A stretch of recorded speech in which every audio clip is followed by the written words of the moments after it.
Cek 1 2 3 dicoba. Oke. Udah aktif lagi ya. Oke, udah agak terang. Assalamualaikum warahmatullahi wabarakatuh. Salam sejahtera buat kita semua, khususnya warga Pemalang. Bener ya? Pemalang Kota. Halo, apa kabar semuanya? Di sini saya Putra, kemudian ada rekan saya di sebelah, namanya Abi. Oke. Kita di sini bakal bahas topik yang lagi menarik. Ini tentang transportasi. Yang maraknya mahal, guys.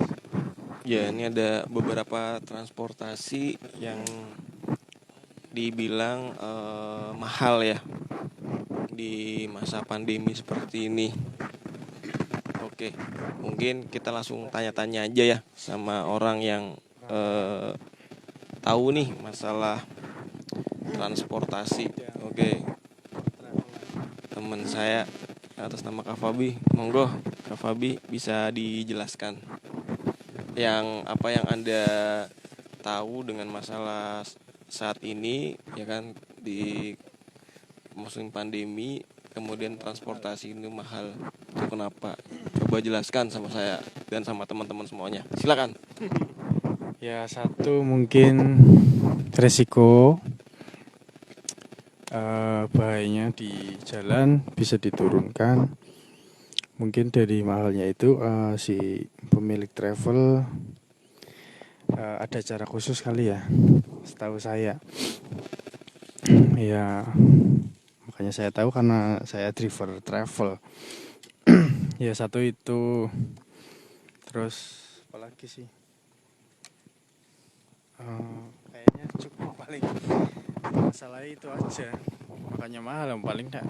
Kalau bahan bakar ya sama aja lah, nggak ada tarif mahal sih, nggak naik gitu. Kemudian kira-kira kamu itu setuju nggak dengan aturan pemerintah yang melarang mudik? Jadi pemerintah kan melarang mudik untuk orang-orang dari luar kota, jangan mudik ke daerah dulu karena masih musim pandemi seperti ini, ditakutkan mereka membawa virus ya kan, walaupun intinya mereka tanpa gejala tapi ditakutkan mereka bisa membawa virus itu. Menurut kamu setuju nggak dengan anjuran pemerintah untuk dilarang mudik? Ya kalau misalkan alasannya kayak gitu ya bisa setuju, tapi ya lihat-lihat sikon. Misalkan kayak pengangguran di Jakarta atau di perantauan, ya harus ngertilah keadaannya, jangan cuman diberhentiin suruh pulang balik lagi. Minimal ya ditanyakan, Mas mau apa, mau kemana, Mas pekerjaannya apa, sekarang kegiatannya apa gitu. Jangan cuma diberhentiin suruh balik. Ya secara hati nurani ya melasna ya, ado-ado jalan ya, sangune pas-pasan. Tapi kon mule yo piye? Mosok menganut ngoyo kuwi tok. Melas to ya. Berarti intinya setuju tapi dengan alasan tertentu ya. Kalau misalkan dia di PHK di Jakarta atau di daerah-daerah perkotaan, kemudian ingin pulang ke daerah, lebih baik dipermudah karena kan kalau di kota kan harus nyewa tempat tinggal, makan dan lain-lain. Kalau mungkin di desa makannya bisa lebih terjamin, kemudian tidak ada tanggungan apapun gitu ya. Oke. Kemudian ini kan kita di Pemalang ya. Di Pemalang ini kita lagi di Perumnas Bojong Bata. Oke, saya mau tanya lagi sama Abi. Ini kan tanggal 27 ada rencana dari pemerintah Kota Pemalang itu untuk memberlakukan jam malam. Jadi dari jam 21.00 sampai 04.00 waktu Indonesia bagian Barat, masyarakat dilarang beraktivitas di luar rumah. Setuju nggak kira-kira? Kalau menurut saya ya, setuju nggak? Setuju. Ya setuju, alasannya mungkin untuk menghindari sesuatu kali ya. Ya setuju aja, oke. Tapi kalau misalkan si orang keluar rumah, mungkin kan ada tujuannya, barangkali mau ada keperluan, mau ke keluarga atau usaha. Tapi kalau misalkan kayak usaha untuk mencari uang, jangan di apa namanya, dilarang. Kasihan juga yang tujuan keluar untuk mencari uang, masa disuruh pulang ya. Ya harusnya pemerintah atau yang lain dikasih kebijakan untuk yang para pedagang untuk mencari uang atau yang lainnya untuk mencari uang. Jangan cuma untuk melarang aja, untuk bapak pemerintah dan lainnya nggih. Ngeten ngapuntennya kalau ada yang salah. Oh iya. Jadi boleh pembatasan jam malam, tapi kalau bisa ketika orang-orang yang punya usaha atau orang-orang yang bekerja di malam hari bisa diizinkan untuk bekerja ya. Misalkan contoh kayak mungkin driver online ya. Driver online kan kadang bekerja malam hari, banyak yang order-order makanan ya. Kalau di Pemalang sendiri kan Grab ya, Grab Food itu banyak. Apakah itu nanti dilarang? Ya semoga aja enggak gitu. Dan Kak Fabi kan juga dulunya ini ya, pedagang juga, kemudian driver online juga gitu ya. Ini kalau misalkan dari mungkin mewakili teman-teman driver online lainnya, kira-kira dengan adanya seperti ini bisa mempengaruhi nggak dari mungkin penghasilannya atau masukannya buat pemerintah, kira-kira lebih baik gimana untuk sebagai driver online? Kalau pertanyaannya Pendapat dari driver online dengan peraturan seperti ini tuh gimana pendapatnya? kalau untuk driver online, seharusnya kalau ada peraturan seperti itu merasa apa ya, kasihan, melas nih.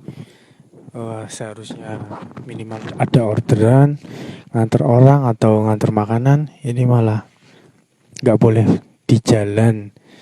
Nah kalau kita mau cari orderan kan minimal harus standby di jalan atau enggak di Indomaret atau enggak di spot-spot yang biasa dipesan ya.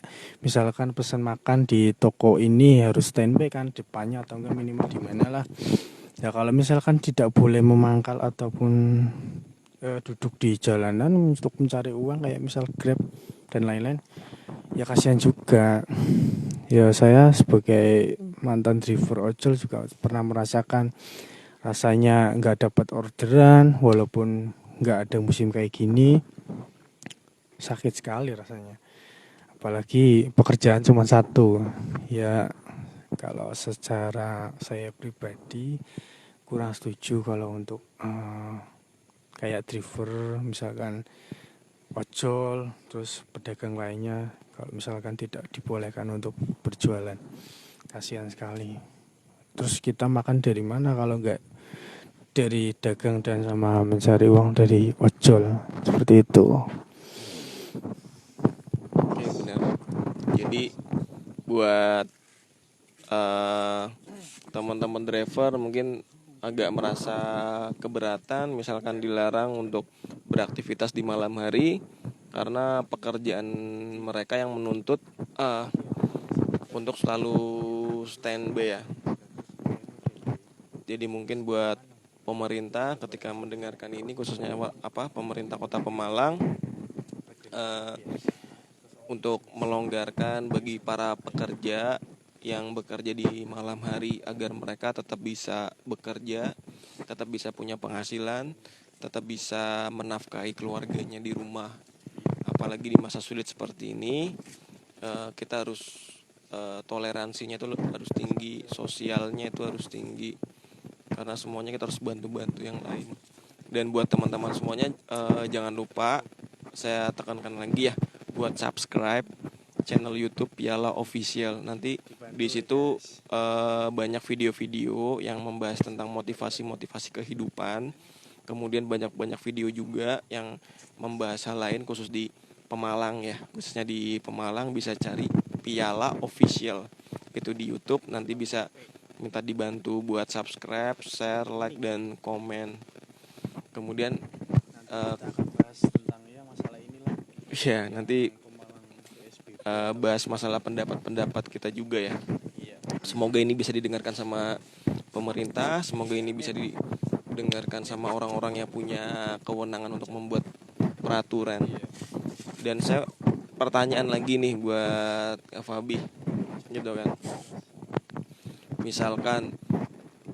Misalkan pandemi ini bakal berjalan terus, otomatis di Pemalang itu ya semoga tidak ya. Barangkali terjadi PSBB, diberlakukan PSBB, pembatasan sosial berskala besar. Kira-kira apakah itu bakal mempengaruhi dari teman-teman pedagang atau teman-teman ojek online ini menurut Kak Fabi nih? Menurut saya, maksudnya apa ini? Ketika PSBB diberlakukan, dampaknya seperti apa bagi ojol kemudian pedagang? Kalau dampaknya ya banyak banget. Kalau misalkan biasanya kayak ojol dapat sehari minimal dapat 100.000, bisa menutup bensin, makan, dan rokok. Di saat musim kayak gini serba dilarang, kita hanya mendapatkan uang ya pahitnya ya 20.000 ya, cuma bisa beli bensin. Nah, terus kita makan minumnya mau dari mana kalau nggak pakai uang, ya kan? Masa iya makan bawa dari rumah sampai sore ya mesti nggak enak. Minimal ya kita bawa uang, ya uangnya ya dari ngojol. Kayak gitu jadinya kan banyak terjadinya keuangan menurun. Apalagi pedagang, sama saya juga merasakan jadi pedagang. Ya walaupun kemarin di bulan puasa rame, tapi ya saya juga merasakan ada keminusan. Ya gara-gara musim seperti ini. Sebenarnya ya ada nggak setujunya sih kalau serba dilarang. Terkecuali ditanyai satu persatu, kayak misal di kota sebelah dioperasi salah satu operasi apa istilahnya, orang-orang suruh berhenti, keperluannya apa gitu. Misalkan untuk keperluan lain ya boleh saja dilarang. Kalau untuk mencari uang jangan sampai lah ditolak, kasihan. Seperti itu ya. Oke. Kemudian ada pertanyaan lagi, kira-kira apakah bantuan ini, kan pemerintah juga mengeluarkan bantuan, banyak bantuan ya. Kira-kira dari teman-teman apa sih sebenarnya yang diharapkan bantuan yang diterima itu? Apakah berupa uang ataukah berupa sembako? Jadi mana yang lebih bermanfaat antara bantuan uang atau bantuan sembako? Atau bantuan misalkan lowongan pekerjaan? Kira-kira yang dibutuhkan, sebenarnya yang dibutuhkan untuk saat ini tuh bantuannya itu seperti apa? Bantuannya kalau misalkan seperti ini musimnya, kalau menurut aku pribadi sih, sebagai misalkan saya sebagai driver kalau atau enggak pedagang ya seumumnya aja lah, yang gampang-gampang kayak misalkan beras, terus minyak, sembako, gula, itu cukup sih, nggak harus uang sebenarnya. Terkecuali pemerintah ada masukan banyak ya, kalau ada yang lebih ya silakan, mau uang ya boleh, itu kan tergantung dari sananya mau ngasih, seperti itu. Kemudian kan ini banyak juga kemarin ada yang sempat viral prank di YouTube itu, yang Paleka itu, yang prank tentang bantuan tapi isinya sampah gitu. Ini tanggapannya dari Abi sendiri gimana menghadapi hal seperti itu, yang terjadi kemarin ya, beberapa minggu yang lalu ya terjadi. Itu tanggapannya seperti apa dengan bantuan? Ya kita mengharapkan bantuan, tapi ternyata setelah dibuka karena di prank seperti itu, adanya sampah gitu. Itu kira-kira gimana pendapatnya dari Kak Fabi sendiri personal? Itu nggak ada akhlak itu.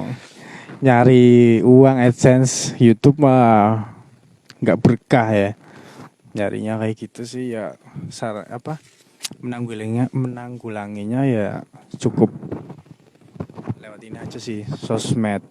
Misalkan kita lihat di mana terus ada videonya, tag aja di kota-kota kalian, misalkan di Polres atau pihak berwajib, di tag aja, mesti ya berarti salah satu adminnya ada yang lihat, ada yang baca, pasti bakal diselidiki kok. Itu kalau menurutku. Oke, jadi nggak ada akhlak gitu ya. Karena teman-teman butuh bantuan, ternyata setelah dikasih bantuan isinya sampah. Oke, di situ. Oke, mungkin itu sekian dari saya. Kemudian wawancara ke Kak Fabi juga. Jangan lupa sekali lagi buat teman-teman subscribe channel YouTube Piala Official, dipencet tombol merah. Kemudian kalau suka sama videonya bisa like, komen, dan share. Nanti banyak video-video di situ tentang motivasi kehidupan, kemudian tentang info-info di Pemalang, kemudian ada juga beberapa video tentang aktivitas teman-teman yang ada di Pemalang. Gitu aja ya. Terima kasih. Sekian dari saya. Wabillahi taufiq wal hidayah. Wassalamualaikum warahmatullahi wabarakatuh. Terima kasih, mohon dimaafkan jika ada salah kata ya guys. See you.